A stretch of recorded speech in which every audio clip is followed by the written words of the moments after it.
1, 2, 3, 4.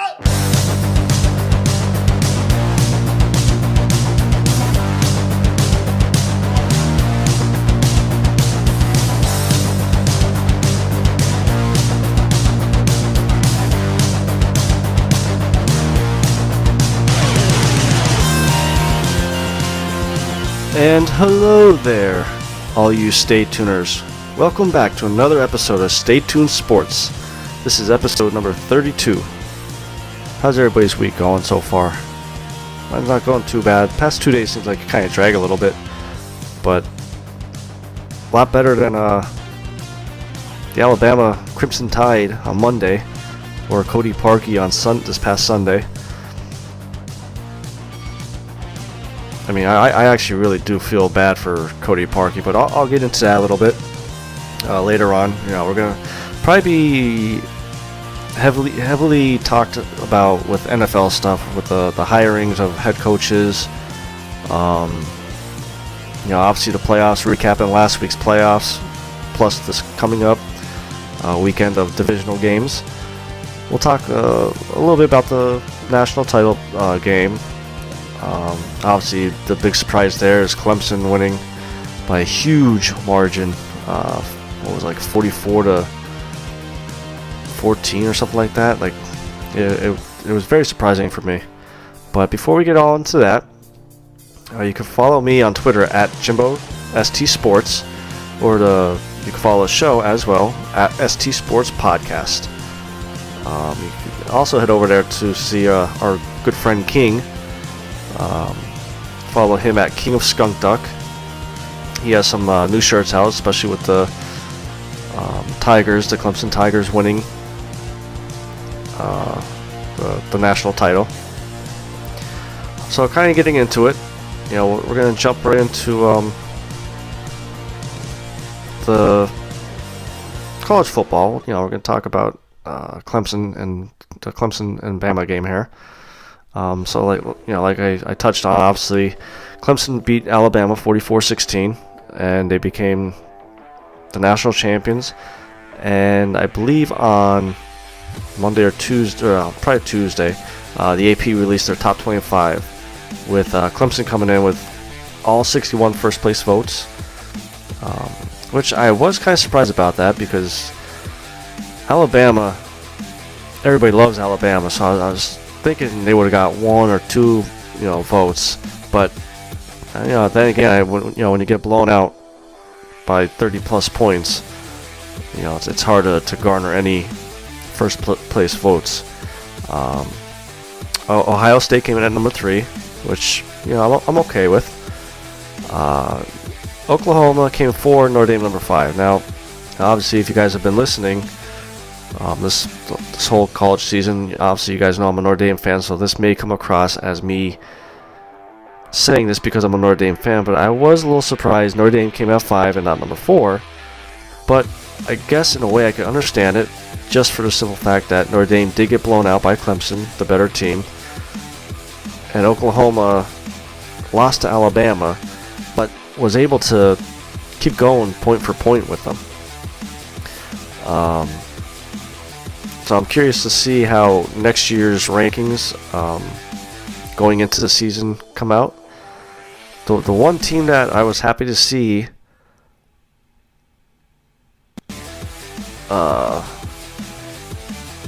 get listed was number 19 Army. I was looking around and see what's the highest they've ever been ranked.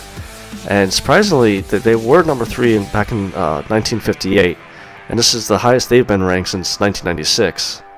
So, in the past couple years, obviously Notre Dame plays Army, they play Navy.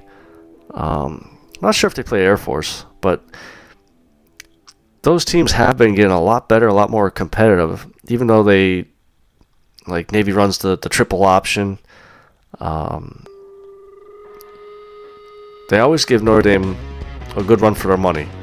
So it's nice to see them up there in the top 25.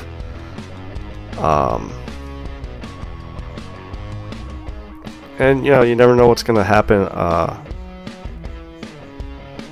next year as far as the rankings. But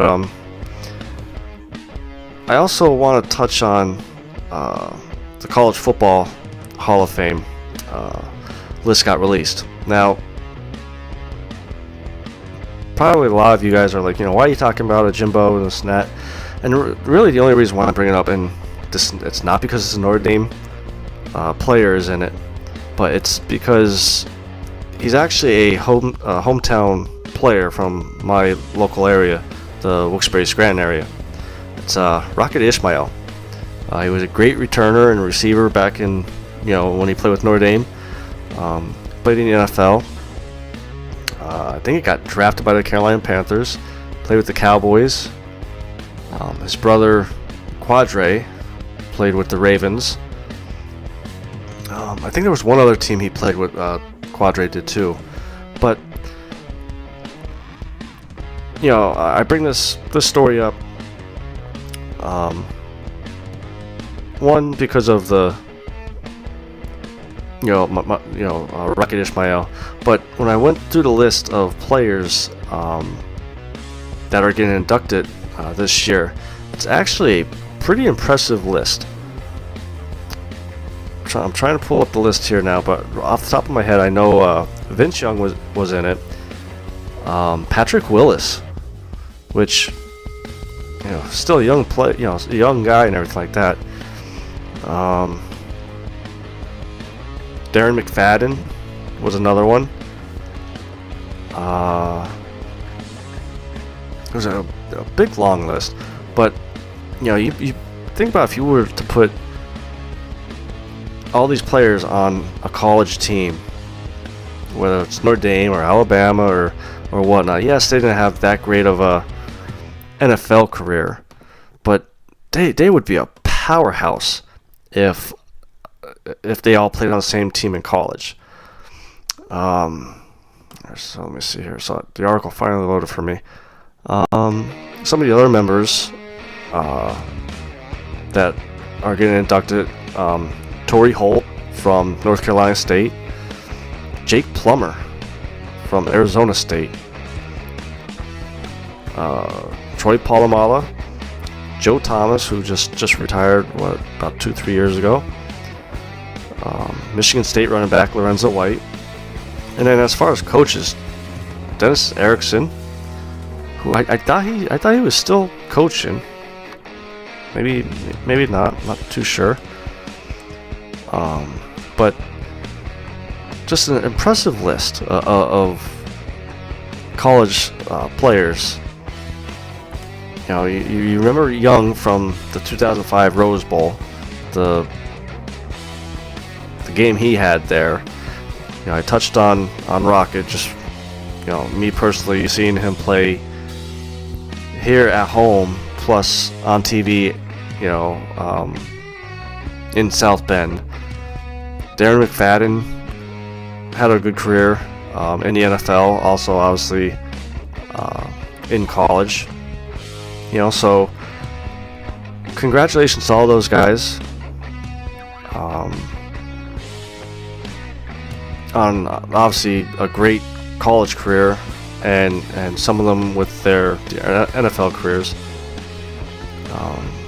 I did see they said that they're going to be honored December 10th, which is actually today, the night that we're recording, up in New York. So congratulations to all of them. And the one thing with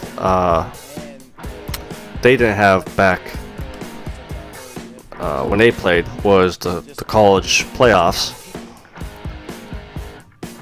And I saw this article earlier today that the committee finally came out and put the rumors or the arguments, I guess if you want to call it that, to bed. They came out that every, I guess like the week after they, or the day after the college national title game, get together and talk about, what can they change to make the the playoff better or rules, this and that. But it was voted unanimous that they're not expanding it to 8 teams, which everybody wanted. Which, in a way, I've seen some valid points since the national title game that if you would have went 8 teams, it really wouldn't have mattered. The games wouldn't have been as competitive. It would actually probably been a little bit worse, not as entertaining. That Alabama-Oklahoma game was very entertaining. It was a close game. The Notre Dame-Clemson game in the first half, I mean, you have to admit, it was a interesting game. Notre Dame kept Clemson close, and then second half, just the injuries and bad bounces of the ball did Notre Dame in and opened the door for Clemson to pull away. And one thing that I learned today was that Notre Dame's athletic director is on the playoff board. So, for the people out there that think we should expand to 8 teams because Notre Dame doesn't play a championship game, so they shouldn't be eligible and this, that, the other thing. We have one of our guys on the board who could push 48 teams because we don't play a championship game, and he was one of them, obviously, that voted to keep it at 4.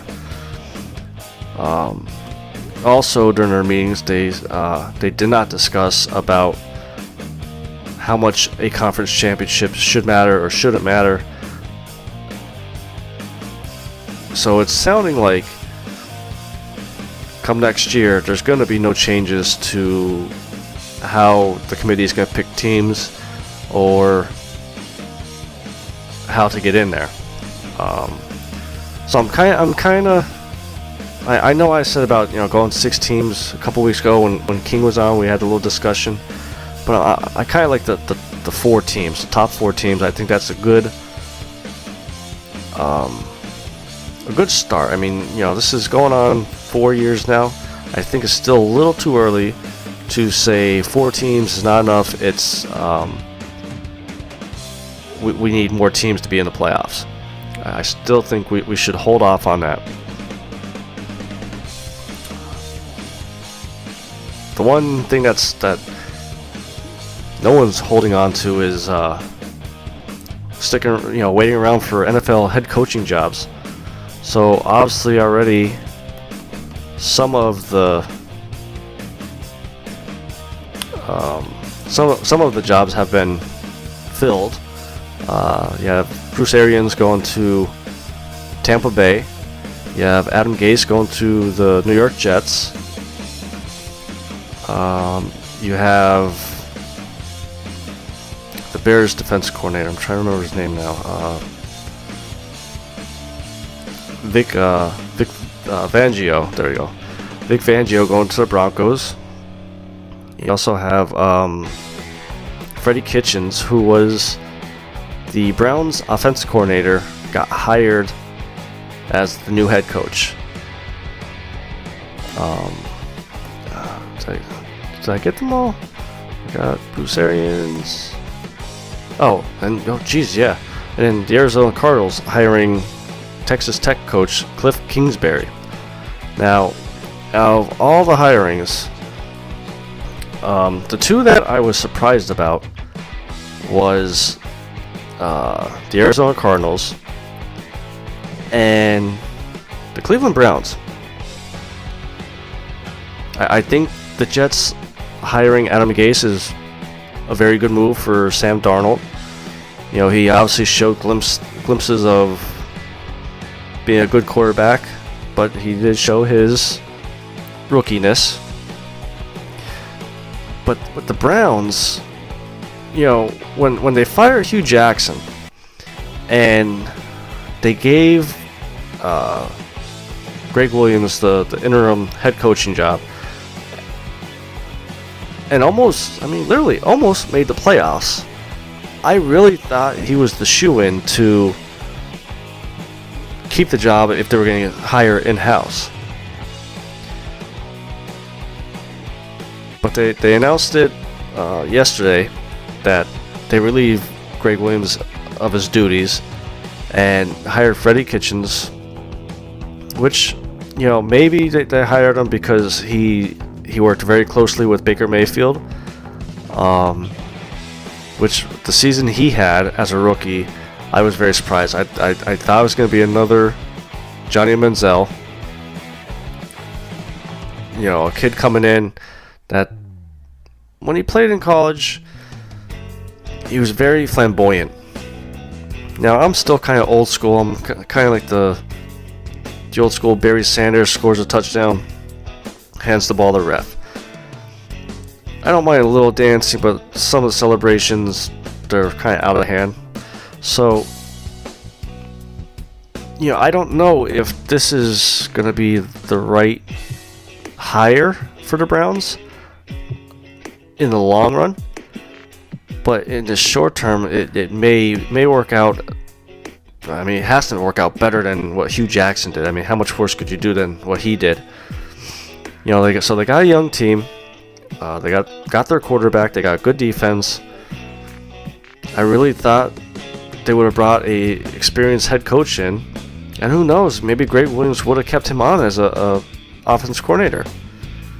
You just don't know. I'm curious to see how they do next year. And then the other hire was the Arizona Cardinals with Kingsbury.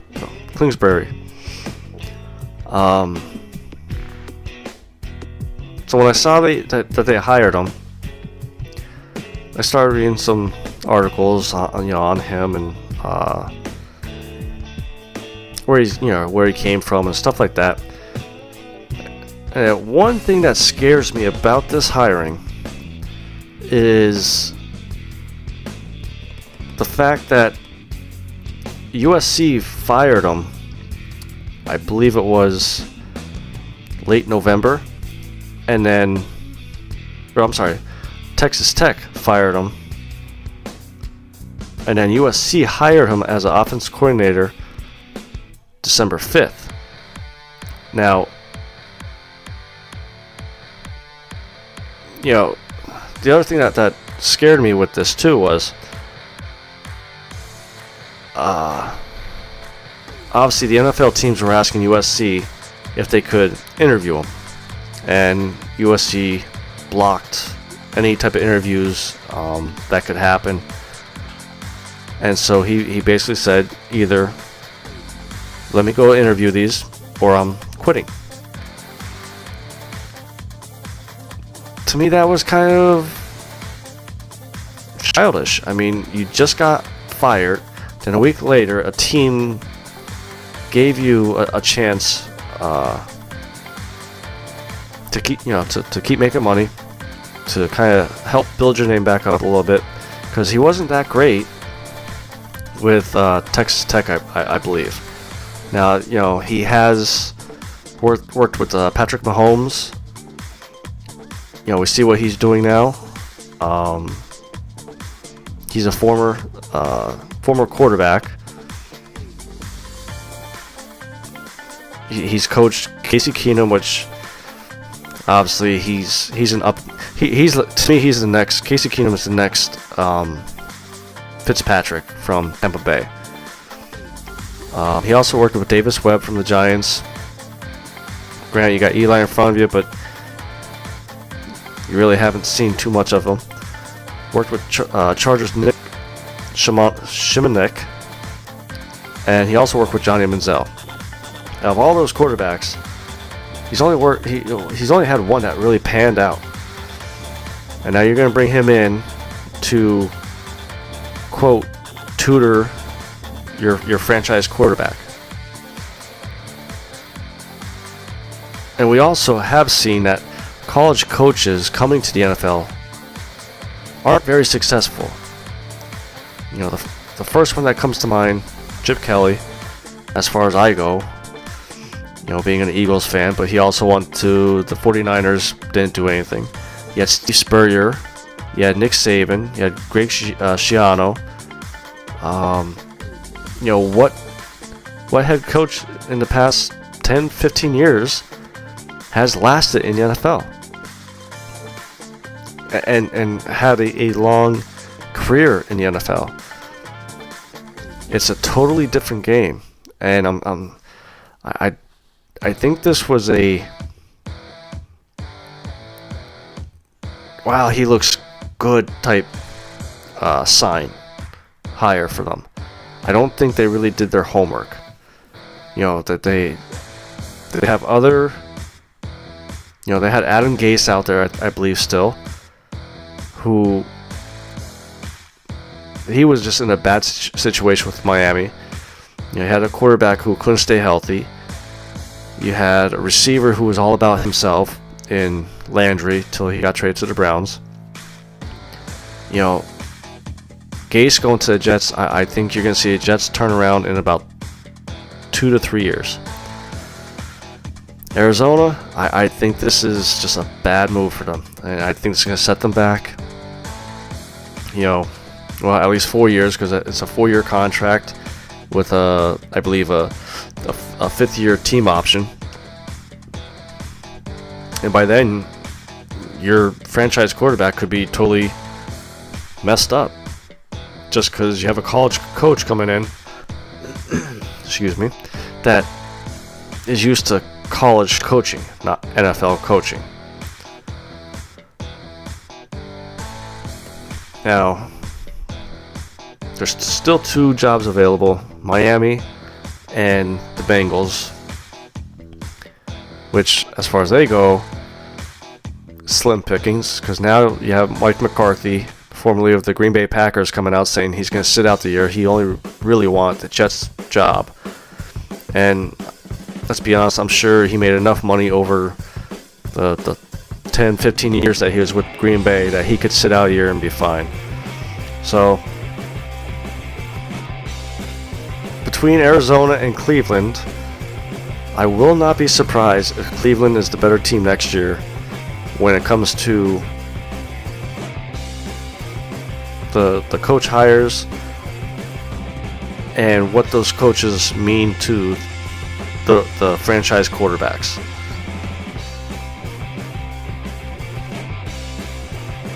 Now, like I said, kind of coming into the show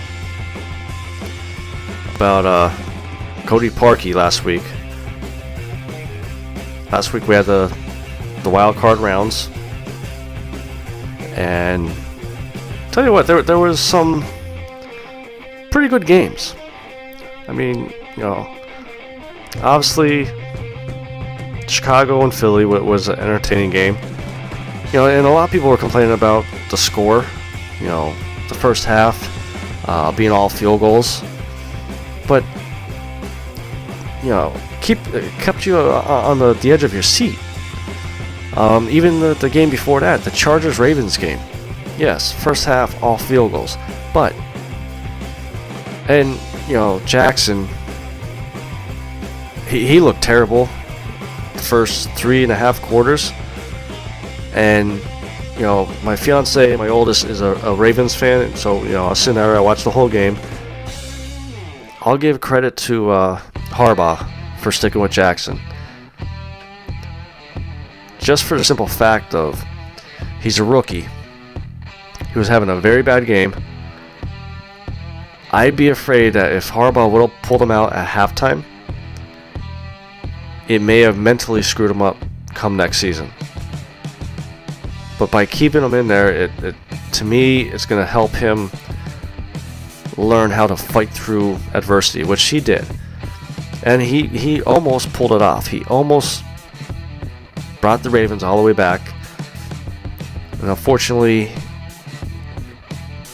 he fumbled the ball. Minute left in the game or whatever. Chargers recovered it. And Chargers move on to the divisional round. the surprise game of the week for me was the Colts-Texans game. I did not see that coming. I really thought the Texans were going to win, first off, and I thought the Texans' defense was going to hold the Colts in check. And also, the Texans put up points because of how Deshaun Watson's been playing. But the Colts had a different idea. They won 21-7, and they moved on to the divisional round. Cowboys against Seahawks. Cowboys won 24-22. Obviously, as an Eagles fan, I'm not happy with that. Pretty sure probably Jerry Jones paid off the refs. The one, other than, everybody's talking about Cody Parkey with the Eagles, and I know I keep bringing him up and everything like that. The one play that I keep seeing, Bears fans take shots at Eagles fans or the Eagles is the whole completed catch, turned into a fumble, not clear recovery, incomplete pass. How can that happen? You know what? I mean, the rule is the rule. I think it's a stupid rule. I think the way it should be worded, and this is coming from me as an Eagles fan, I think the way it should be worded and the way that play should have went down, it should have been a completed pass. Where the ball popped out, whatever yard line he was on, should have been where they got that ball. Because if you watch the replay, as soon as the ball pops out and hit the ground, automatically the ref signaled incomplete pass. So obviously all the Eagles players saw the ref do that, so they didn't go for the ball because they realized incomplete pass. I thought, I knew that the whole catch rule, with them retooling it and stuff like that, was the argument wasn't going to be over. This is going to be the new catch rule, controversy. I really believe, because it's stupid how they said how that rule is written. I mean, if that's the case, as a player's falling down, just rip the ball out.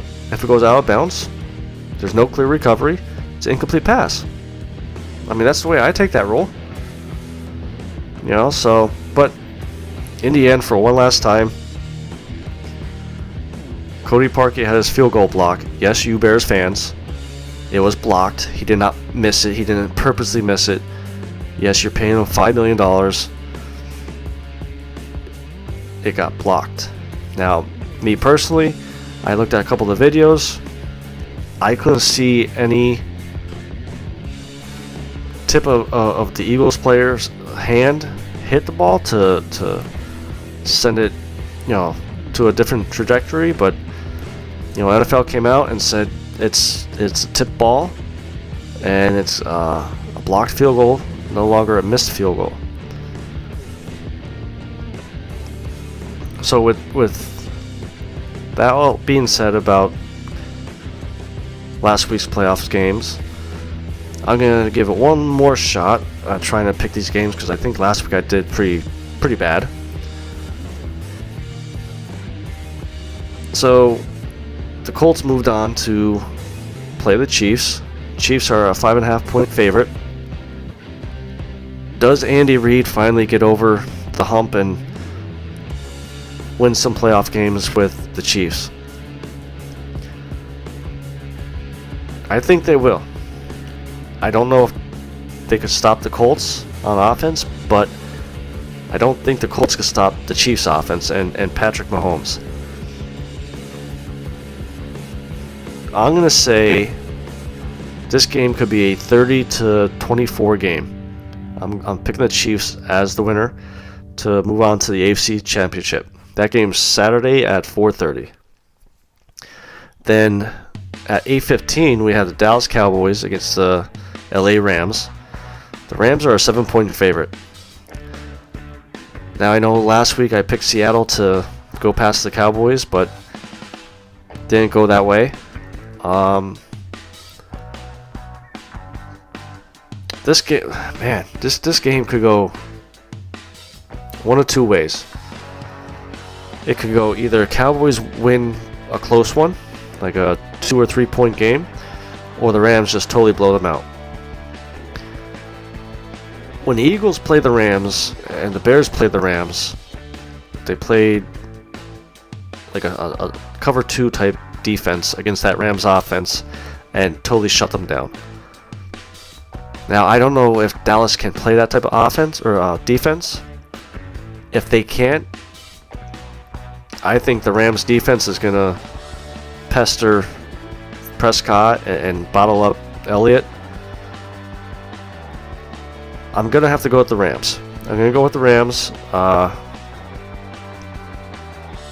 I see like a 30-10 Rams win, with the Rams moving on to the championship game. Then Sunday at 1 o'clock, we have the Chargers against the Patriots. The two old guys, Phillip Rivers versus Tom Brady. As of right now, New England's a 4-point favorite. This could be a shootout as well, even though the over-under is kind of low to me. Over-under is 48. I just think Tom Brady's too old, Gronk's too old, and I just don't think Tom Brady has enough weapons to keep with the Chargers. They got Hunter Harvey back, to play tight end. Plus you got Gates. You got Melvin Gordon and Eichler at running back. I just think the Chargers have too many weapons, and I think they're just going to totally just destroy the Patriots. I could see a 24-6 Chargers win to move on to play the Chiefs for the AFC Championship game. Then to close out the playoff or the divisional weekend, we have the Philadelphia Eagles against the New Orleans Saints. Now a lot of people are saying, this is going to be a repeat from the regular season, the 47-7 blowout and Saints running up the score, this and that. Here's my only thing I would say about the Eagles. I'm not going to pick win or lose, but I will say the Eagles' defense is totally different than they were when they played them earlier in the season. The corners that we had playing at that time, it was like their first or second game playing together. Now, yes, I know the Bears' offense isn't that, potent. The Rams were. They did a pretty good job against the Rams. So I'm not picking Eagles to win or lose because it's playoffs. I don't want to jinx them. But I think this is going to be a totally different game than it was earlier this year. So I have either the Eagles or the Saints, going to the NFC Championship game against the LA Rams. Well, guys, I think that's going to do it this week for us. Thanks for coming back and listening. Before I go, you can head over to Twitter and follow me at Jimbo, ST Sports. And then you could also follow the show at ST Sports Podcast. If there's ever anything you guys want me to talk about on the show, whether it's college or hockey or basketball, even any type of controversies with amateur sports, or shoot a line over there and I'll mention it on the show. I have no problem. I like having some listener interaction, with you guys. So this is your good friend Jimbo, signing out.